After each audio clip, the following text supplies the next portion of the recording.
Hello my friends, John LaRuffa here with another Unbiased unboxing. In this episode, we're going to take a look at Horizons of Spirit Island. So this is kind of like a lighter version, I guess you'd say, of Spirit Island. It was on sale because of Prime Day. I know I'm dating this video or whatever, but I picked it up because, well, for the money I get a bunch of new spirits, and I like the base game a lot. So let's go ahead and explore what's inside. Okay folks, and as usual, please like and subscribe to my YouTube channel if you haven't done so already. If you have, I definitely appreciate it. So as I said, I do enjoy the base game a lot, and the expansions. I have all of the content, so I wanted a few more spirits just to round it out, and this thing was on sale, so I figured, why not? I'm a little dissatisfied with the back of the box. It clearly does not help you see what you get in here, and this game has great components, at least the original does, so I wish they had done that, but you know, whatever, it is what it is. Anyway, let's go ahead and take a look at what you actually get inside, and I can speak to all the base game and the other upgrades and everything else and expansions that I have. I don't have the upgrades, I should say. I don't have the wooden bits and such, although sometimes I get tempted. But you got to draw the line someplace. Anyway, so I generally bought this because I wanted the spirits. That's my favorite part of the game, is choosing different spirits to, you know, learn the nuances with and try to sort out how I'm going to make that work. And I don't plan on playing the kind of game that's particularly in this box as far as the, you know, the actual game proper, but you never know. Maybe I will play it with someone who'll kind of use this to slowly bring them into it. So here's like a quick start guide here. The rule book itself looks very similar to what you see in the other games as far as how it's laid out. You got your components, you got your information.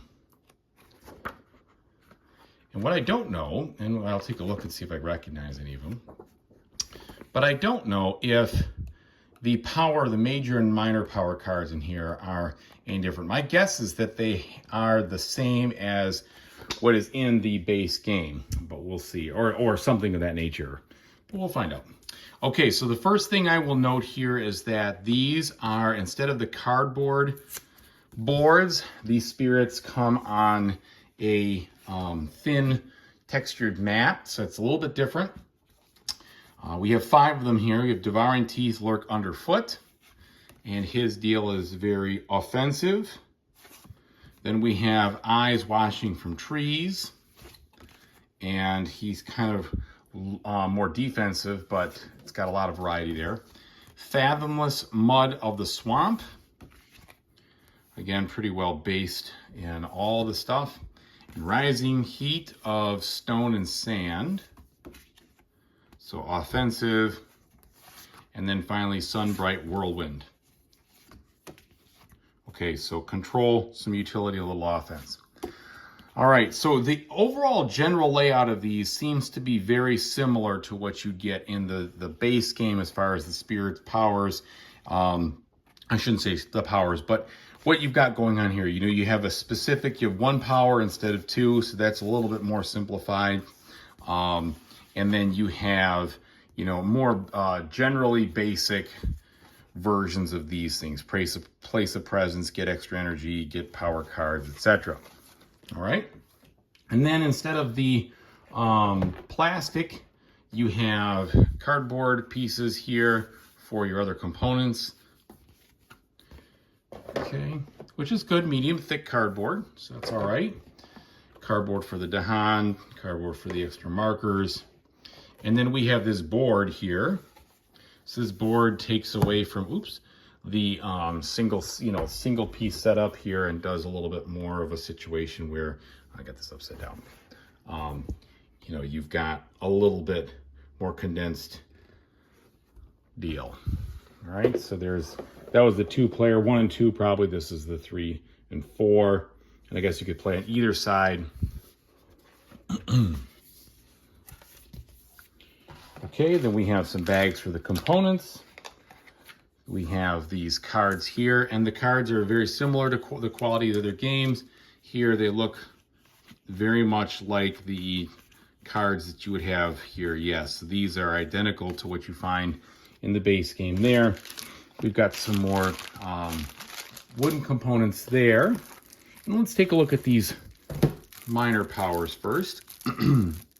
See if there's any difference. There may not be, and this might be well documented someplace. I just don't know. It'd be cool if it was different, then you could mix them all in, but maybe the balance would be, I don't know, maybe it leaves out some things or whatever. They are marked here with the specific marking talking about this, so it is possible these are all different just for this game and unique as such, and that would be cool. I'd love to mix those in. So let's see if I recognize any of these here. Dissolving bonds of kinship, definitely recognize that. I was just playing the other day and I saw that one, so that's in there. Yeah, I think, yeah, Pillar of Living Flames, I saw that too. So these look to be the same as what you get in the base game or in some of the expansions maybe or whatever for the at least some of those major powers. I don't know if they'll be unique ones or not, but I'll take a look. I think all of these, yeah, they do look very familiar. So if you have the original game, you probably have those. Now, these are different though. The unique powers, of course, for your spirit.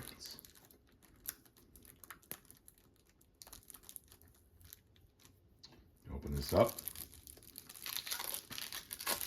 And as far, again, as the quality is concerned, same qualities you had in the original game. I like to sleeve my stuff. So here we have a few more minor powers.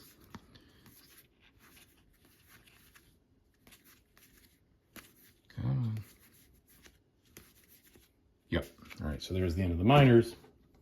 Then we have, so the power progression. So this helps people to understand what the best way to go about leveling up their stuff is.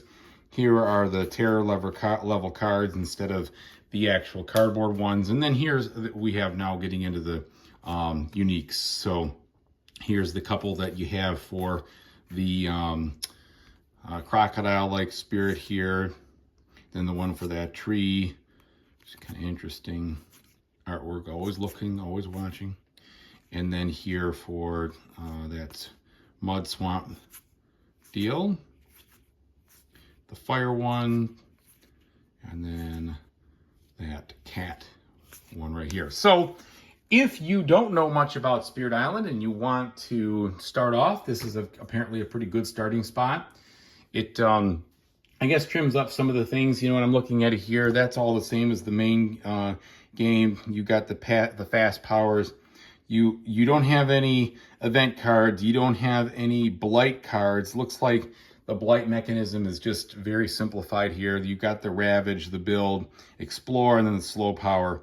And you know, that's fine. I mean, honestly, if you wanted to just start out and see how it goes, this is a cheaper way to begin. And then if you really like it, you can get into more content with the other base game and the expansions, etc. I particularly bought these just to get the extra spirits, and because it was on sale, it was the price was right for me to get that. So anyway, thanks so much for watching. I really appreciate it, everybody. Whatever you decide to do in the future, I hope you have a fantastic time doing it. Take it easy, everybody.